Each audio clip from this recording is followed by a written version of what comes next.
Welcome back to What Arty Noobs with General Disturbance. This is a Grille, the Tier 5 German SPG. It's located on the northwest spawn of Live Oaks under the command of Devil Z. Now the Grille is actually quite a good Arty because it's a fairly accurate Arty, but it does have a fairly short range. It's got a reasonable rate of fire. Its normal reload time 22.53 seconds, but well, Devil Z's managed to get it down to 19.13. Now it's 15cm howitzer, which is capable of doing 540 alpha, penetrating 38mm of armour, and it's got a 7m burst radius. But a lot of players may not know that these Arty only existed. They only started producing them in 1943 and through 1944. And the gun that you're seeing right now, which is the top gun, the Tier 5 gun, actually wasn't mounted on the Grille. It was actually mounted on the Lorraine Schlepper, which was a captured Lorraine 39L, which you see in the game. And, well, that's the only one that carried this particular artillery piece, this howitzer. The Tier 3 artillery, which is also in the game, but it's the stock gun for the Grille, that was the actual only gun that they put on the Grille. Now, they only manufactured 282 of these during the 1943 to 44, and after that they were manufacturing things like the Hummel instead. They also built 102 ammo carriers. Now, these are identical vehicles, but instead of carrying the howitzer, they carried ammo racks so that they could carry around the ammunition so the Grilles could operate, because they couldn't carry that many rounds inside the actual vehicle. You only get 36 rounds in the game. Okay, we've got Stug 3G. Stop for a moment because he could see there was somebody up ahead. And in fact, there's two tanks up there, a T-28 HTC as well. Tier 7 American tank destroyer took a direct hit for 97. Now, the hull that the Grille was actually based on is the Panzer 38T, which is the Czech version, or the German version of the Czech Light Viz 38. Very good tank built in Pilsen. It was very reliable. In fact, it's the hull that was used for the Hetzer, as well as the Marder and various other German vehicles. Well, unfortunately, that round was fired at the Stug, but the Stug moved before the shell arrived. That's one of the problems with the Grille. The shell's velocity is fairly slow, which means enemy tanks can generally move out the way before the shell arrived, but that Stug could not move out of the way of a KV-2 shell, and he got wiped out. Good shot there on the OI. Direct hit on his engine deck, I think. Knocked down all the buildings around him as well. We've lost sight of him. Our team seems to be keeping the enemy at bay on the far west side of the town, but their KV-2 just wiped out our T-34-85. Rounds out the KV-2. It's going to arrive. Oh, hits the building instead. I thought for a second he was going to arrive just as the KV-2 pulled back.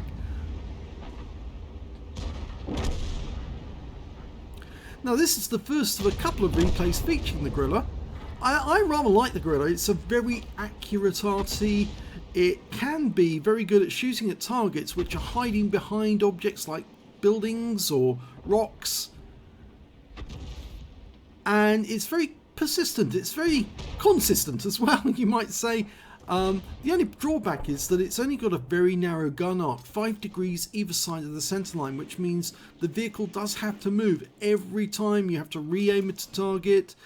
Yeah, and that means that you get massive reticule bloom and you have to dial in all over again on a target when you select a new one.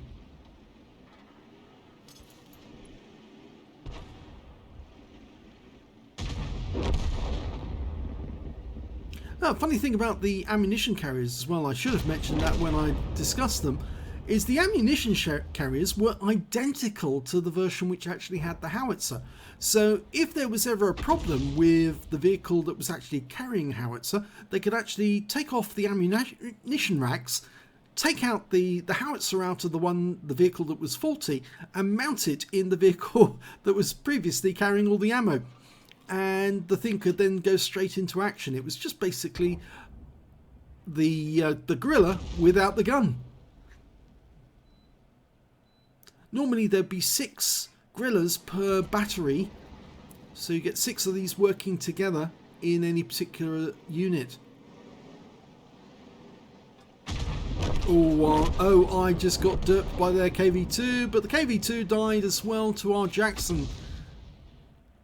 At the moment, we're 2 tanks down on the enemy, which is not looking so good. In fact, the only tank we've got in the town is the Jackson, and he's up against the T28 HTC, which you know does have very thick armour, whereas the Jackson, being as it is based on the same hull as the M10 but with a 90mm turret, is fairly weak armour, and unfortunately he's just been killed by the Super Hellcat outside the town, which means now there's nothing between us and the enemy to the west. And we've also got an AMX 12 ton who just got ram killed by our Super Hellcat, and now might be the time to move. The good news is that we've got a Fifi next door to us, as you can see here, Inno Kenty, and he's got a very good view range, 390 meters, and he's just sitting behind that felled tree, so he's going to see the enemy coming before the enemy sees him, and that might give us the chance to get a shot at the enemy as he's on his way over to the cap. Now we're only 2 tanks down on the enemy at the moment, which means that we do stand a chance, but they've got 3 tank destroyers, we've only got 1. Mind you, it is a Super Hellcat.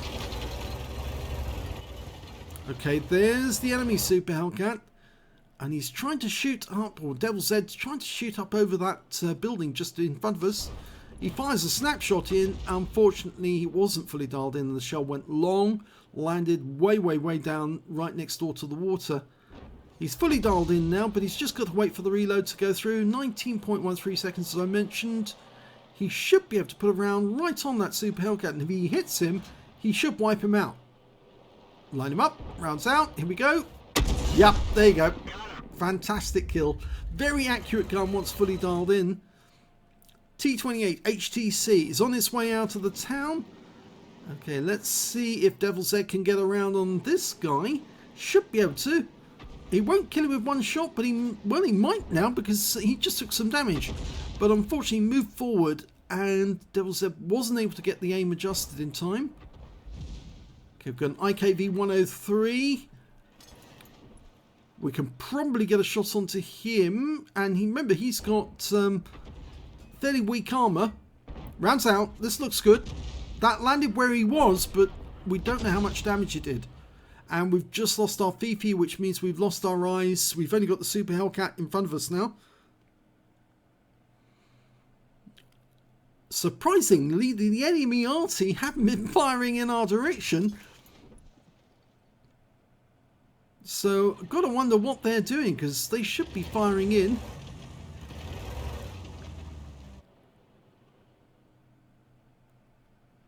Devil Zed's still sitting on the railway line, but there's only 2 tank destroyers and they're in front of him, so he doesn't need to worry about what's going on to his sides at the moment. What he really needs to worry about what's in front of him.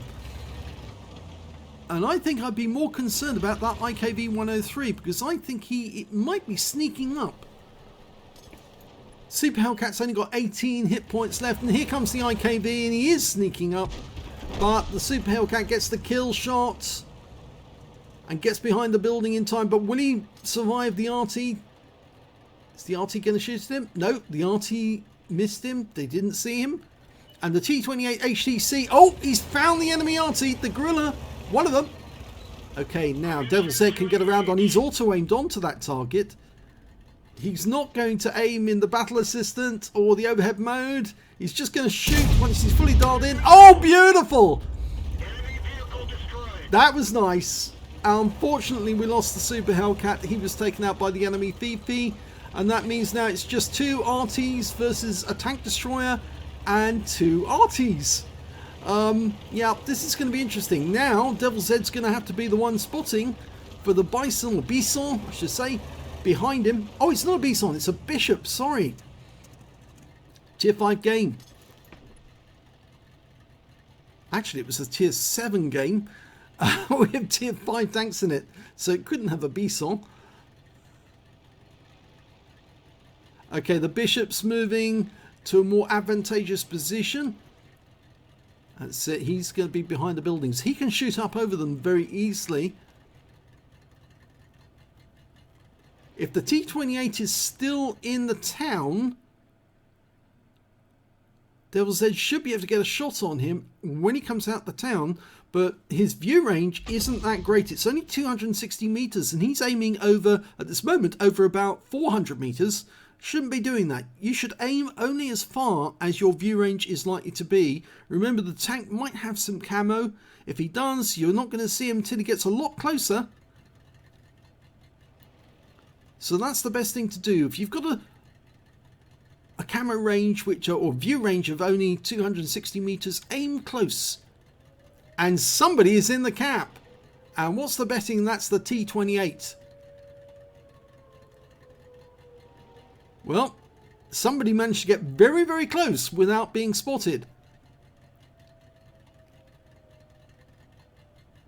And he says he's not sure who's in the cap. You're going to have to take a look. You can't sit there. And in fact, it is the T-28 in the cap, but he's low on hit points, and the enemy Fifi suddenly appeared and he's spotted.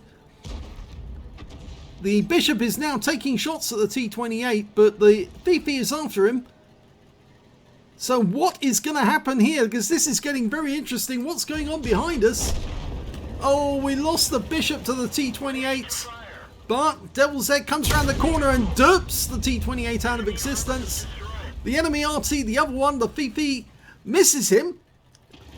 But he's going to be reloaded in a few seconds. And here comes the other enemy Fifi. Now, can he dupe that guy in time? He's almost loaded. Here we go. This is going to be a very close shot. He's gone to the aim. He's not going to do it shotgun. Oh, he just got hit by the enemy Fifi. The other one. So he's decided to get on the move. Now, that's the best thing to do. Go shotgun on this Fifi, because you've got a better ability with that 15 centimeter.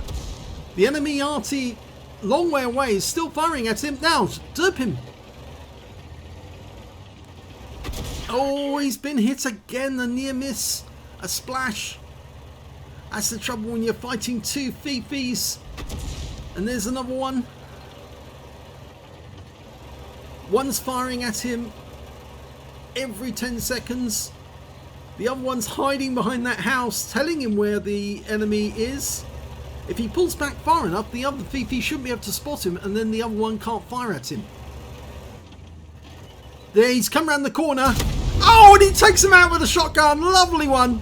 And because he was spotted, the other Fifi fired him but missed. And now he won't be spotted because any second now he's dropped off the radar. Yeah, you saw the shot there from the other Fifi. He doesn't know where he is now. So he has lost a fair amount of hit points. Took at least 2 rounds from the enemy Fifi for splash. And there's only 2 minutes left on the battle. And he's decided to sit in the bush and await the arrival of the enemy Fifi. Now that guy might be all the way back at the enemy cap area, or he might be a lot closer than we think. He was saying, which direction did the shells come from? In fact, the Super Hellcat was saying which direction, and the other guy says, Devil's Head says, I don't know. He wasn't concentrating on the enemy Fifi, and it looked like the shells were actually coming from directly behind him. So that would suggest that the enemy Fifi might be all the way over on the far west side of the battlefield.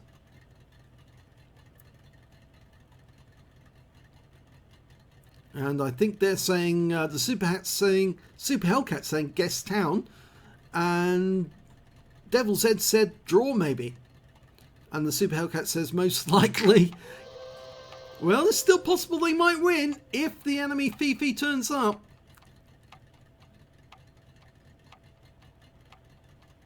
Good all-round observation. It's a nice little position here sitting in the bush. He wouldn't have had time to get to the other end of the battlefield and find the enemy Fifi. So if he does accept a draw, it's going to be a good one.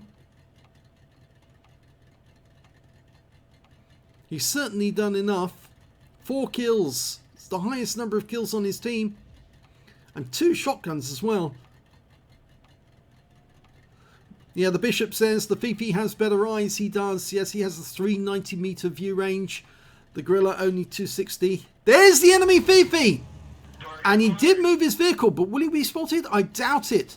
He's dialing in. He's auto-aiming on that Fifi. He's going to take a shot with a few seconds left on the game. Yes! Wins the game with his last shot! And the clock runs out. What a fantastic game by Devil Z. And it's a victory. Let's have a look at the second battle. In the second replay, we've got 27 Bagpuss in the Grille, a 3-marked Grille on the south spawn of Malinovka. Game started. Now, 3-marked Grille is fairly rare because this is, after all, a very popular Arty by a lot of people. So if you get 3 marks, you've obviously worked hard to get that.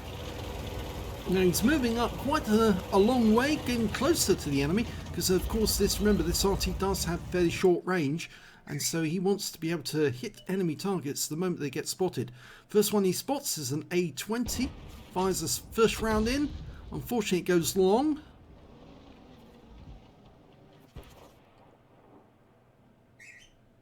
So unfortunately we're not getting the reload times on the Arty at the moment, so I can't tell you precisely what his reload is.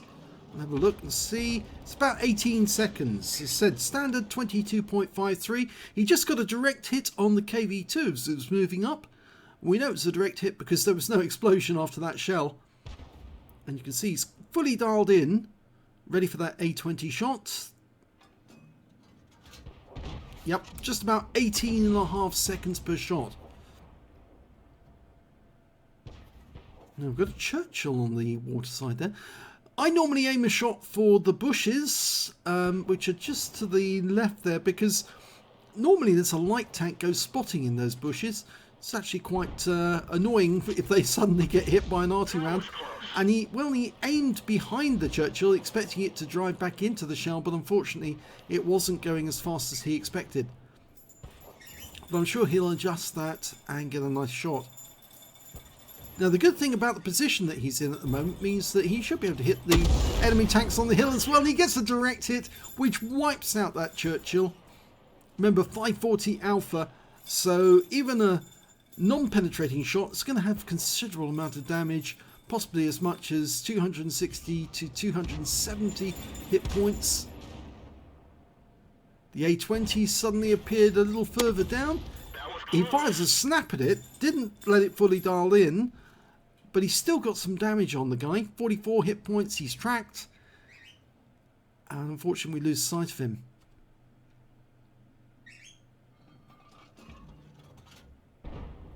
No enemy tank seen up on tower. Oh, he just splash killed the A20 in a blind hit. The guy didn't move away from that position and he suffered for that. Yeah, there's a lesson to be learned there. If you get hit by Arty in a particular spot by a splash, move away. Don't stay there because he's going to probably fire in again. And if he does fire in again and you're too close, you'll be wiped out. Well, we're fully dialed in on an M4A1 sitting on that corner. Again, he should know better than to sit there because an accurate Grille shot is going to do him a lot of damage. And it lands in the water next door to him. Now, there is a target further away. In fact, there's enemy targets now up on top of the hill. Quite a few of them as well. They're engaging our heavy tanks up here. He's aiming for the budgie. I know Klaus called it the buggy the other day, I think he did. And, well, other people have called it the boogie. But it's actually quite a good Polish tank. And with the right gun, it can be devastating with its #2 ammunition, its special ammunition, which is able to do one-shots on enemy tanks. Going for the KV2. Hit the rear for 175.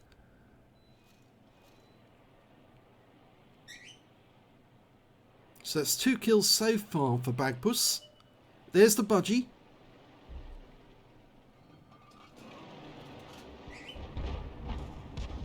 The thing about the Grille he's obviously experiencing here is it does take a long time to dial in. It's only got a very narrow arc, 5 degrees either side of the center line, so any small adjustment could end up with having to move the entire vehicle and bloom the rescue. He's got 3 enemy tanks lined up together. If he hits all of them together, he's going to damage them all. Oh, he hit the Achilles and did a huge amount of damage to him. 216, he's tracked. He's a one-shot, a splash kill. The budgie's moving up as well. Could he get a bombardier? Well, if both those tanks sit together in the same spot, he might just. He fires the round in, but no, there's no bombardier. Not on this occasion.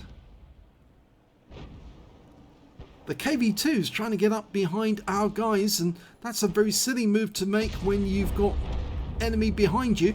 He one-shotted the Achilles, but pulls back. I think Bagpuss is going to wait till he's stationary. Fires the round in, gets a nice hit for 252. There's the Achilles on the enemy team. He takes a shot and he's gone.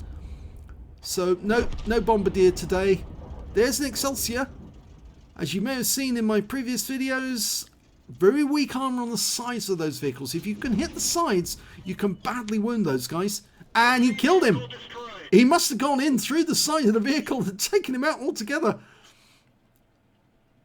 The enemy budgie is down. That just leaves the KV-2, who was charging down the hill but suddenly stopped because he realised, oops, there's somebody defending that corner, and he's just taken another big hit for 254, making him a one-shot. And only a short distance away, and I mean very short distance, almost within, well, rock throwing distance, is a T-67 who managed to sneak up on us. But he didn't see 27 Bagpuss or his shots because he's behind the rock. If he comes out from behind that rock on this side, I think that Bagpuss will try and put a round straight into him and wipe him out altogether. He's lining the shots up to see if he can. Oh, it's a big hit, 227, but was he spotted? No, he wasn't. He was very lucky. You can see how close he was, but he is spotted now. And the KV-2, oh, the KV-2's down, but the Stug managed to get around into him, and he's lost. Oh, he's lost again. He's lost 271 hit points to that Stug, but he's now unspotted. He's pulling back, weaving as he goes to try and prevent the enemy getting a shot on him. So he's lost virtually all of his hit points. He's only got 44 left, taken 2 shots from the enemy, and he's got more than 2 kills. I think that earns him a Stark's medal so long as he survives the game. And there's only 4 enemy tanks left. They've got a Grille, a Stug 3G, a Skoda T25 and a Firefly 5C. And I think that, well, one of them's nearby. It's the Stug. There he is. Okay, he's not paying any attention to us now. But he should, because 27 Bagpuss can possibly get a shot into him. Oh, he's gone. Now, Bagpuss is trying to get behind the bush. Be the bush. Hopefully he wasn't seen. 6 Sense didn't go off, so he should be okay. Our teammates at the moment are dealing with the Firefly 5C. And the Skoda's retreating. Oh, that one was a bit long. Oh, he stopped. He's been tracked, I think. Oh, he's burned his repair kit, I think. Pretty sure. And the 5C on the enemy team has actually done a lot of damage. And we're down to just 1 tank up there. But the T-67 takes care of him. Which means now there's only 2 enemies left. 4 on Bagpuss's team.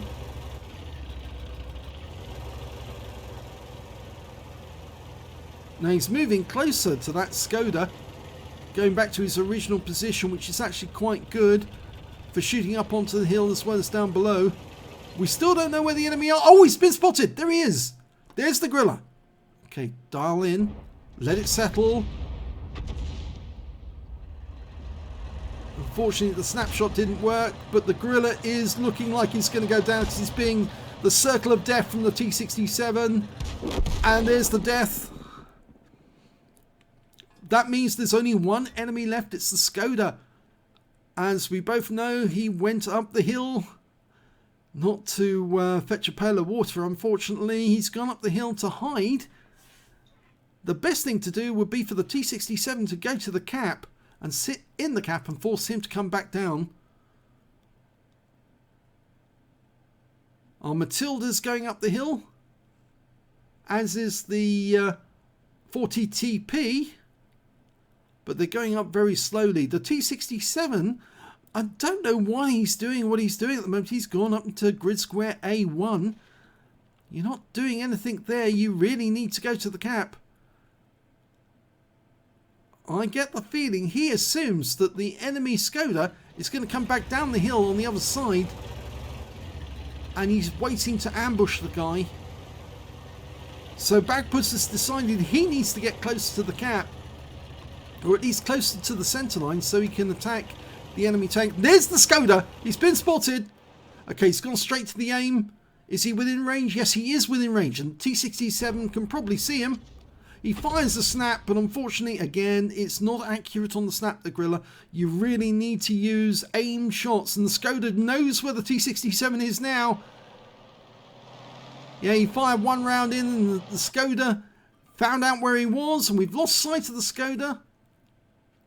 That T67 is probably going to die. He's gone down to the water edge, hiding in the water edge, hoping the Skoda will get close. Unfortunately, he's going to die. Yeah, that T67 is very defensive. Bagpuss fires around in. Oh, nice hit. 196. Can he get another round in? There's the kill shot from the 40TP, which wins the game. So a very good game there from Bagpuss. 27 Bagpuss. Yes, sorry. So let's have a look at the end of battle stats for both battles. And here's the end of battle results. And we can see that Devil Z managed to get her first ace tanker in that game. We know it's her first ace tanker because they managed to get the scrolls underneath the M. And I must make an apology as well to Devil Z because she's a lady. Yes, she's actually one of the lady players in the game, and that was her first ace. Well, she also managed to get a counter battery medal for taking out all three enemy Arty, both two Fifis and a Grille. And she got a fighter badge for getting at least 4 kills. She got 5, just one short of getting the top gun, as well as a bruiser medal for getting at least 5 critical hits. She got 15 in total. Yes, and a win rate from the battle was 8,127, which is Super Unicum standards. So let's have a look at the team score and see how well she did overall. Didn't get the highest damage in the game. In fact, that went to the T28 HTC, but didn't get a high caliber. He did 1,979. That probably wasn't 20% of the enemy hit pool in total, and that's why he didn't get the high caliber. The next high scorer was the OI on Devil Z's own team, 1,879 hit points to him, and then Devil Z managed to get 1,826. When it came to kills though, she was top with 5 kills to her, 3 kills to the Super Hellcat on her own team, the KV2, the Fifi on the enemy team, and when it came to base XP, she stops on that one as well with 927 base, 854 went to the OI, and 703 went to the Super Hellcat. She fired 20 shells in that game, so she had 16 left at the end of the game. She got 7 direct hits on the enemy and 3 penetrations on them as well, 10 splash. Damage of 1,826 hit points, of which 932 were at more than 300 meters. So you can see almost half the damage she did was at very close range, including that incredible shot on the T28 HTC, as well as the Fifi who came around the corner from that building. 1 hit received from the enemy.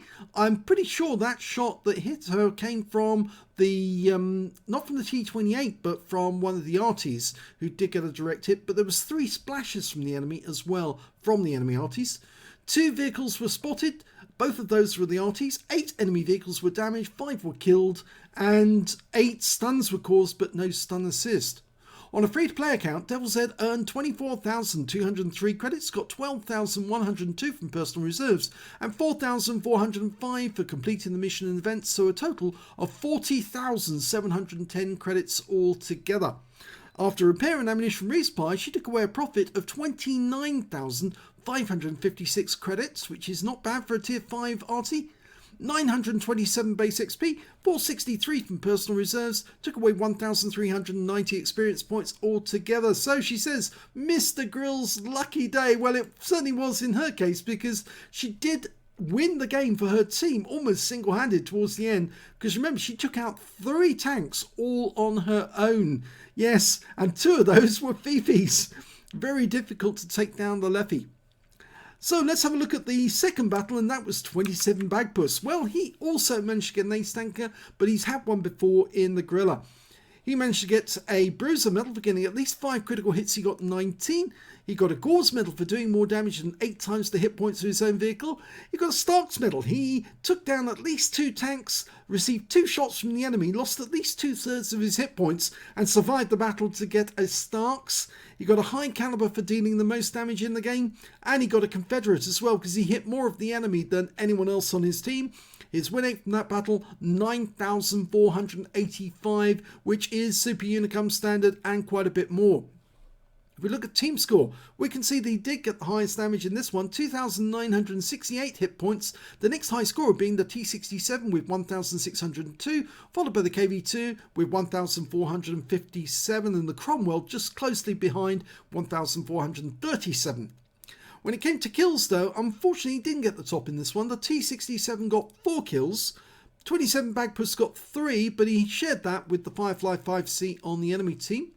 And when it came to base XP, yes, he got that one. He was the only player to get over 1,000. 1,078 base to 27 Bagpuss, 941 went to the T67, 771 went to the KV2.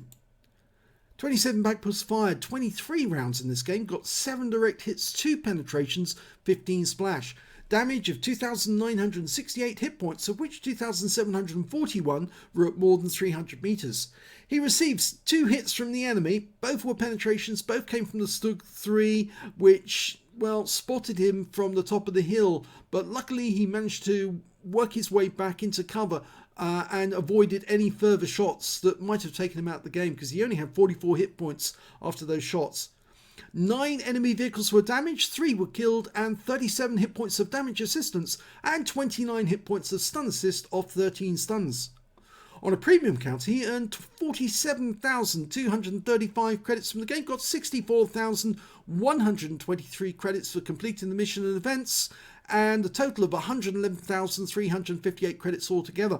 And after repair, ammunition, resupply and consumables, he still took away a profit of 78,390 credits, and that's fantastic for a tier 5 Arty. 1,617 XP times 2 for the first victory, took away 3,234 experience points altogether. So what a fantastic game there for 27 Bagpuss, but congratulations go to Devil Z, her first ace tanker in the Grille. It's a really good Arty to play. I really enjoy it as well, and I often play it even though it's tier 5. Yeah, I play this one because it's fun, and in fact you can get fantastic results because of its accuracy. So I hope you enjoyed those replays, and if you did, please give this video a like, do subscribe to our channel, leave a comment down below because it feeds the algorithms and make sure that more people can see the video, and thank you for watching.